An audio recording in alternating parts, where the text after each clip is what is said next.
और बोल्ड हो गए, कुछ ज्यादा ही बाहर निकल गए जगह बनाने के लिए। এক সাকিবের ঝড়ে উড়ে গেল কারাচি কিংস। হ্যাঁ দর্শক, বিস্তারিত জানতে ভিডিওটি না টেনে পুরোপুরি দেখার অনুরোধ রইল।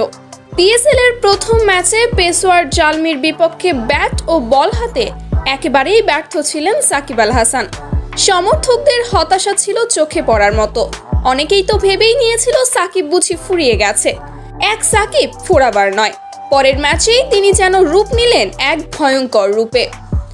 এদিন টসে জিতে কারাচি কিংস ব্যাট করে 210 রানের টার্গেট দিলে লাহোরের টপ অর্ডার ব্যর্থ হয়। তখন প্রাণভমরা হয়ে ফেরেন সাকিব, আর কারাচি কিংসের বিপক্ষে মাত্র 30 বলে 102 রান করে ক্রিকেট দুনিয়ায় রীতিমতো ঝড় তোলেন তিনি। 6 আর 4-এর বৃষ্টি নেমে এসেছিল মাঠ জুড়ে। তার স্ট্রাইক রেট দাঁড়ায় 450, যা ক্রিকেট ইতিহাসে নজিরবিহীন। এই ইনিংসের মধ্য দিয়ে জয়ের দেখা পায় লাহোর, যার ফলে সাকিবের হাতে উঠে 3টি পুরস্কার।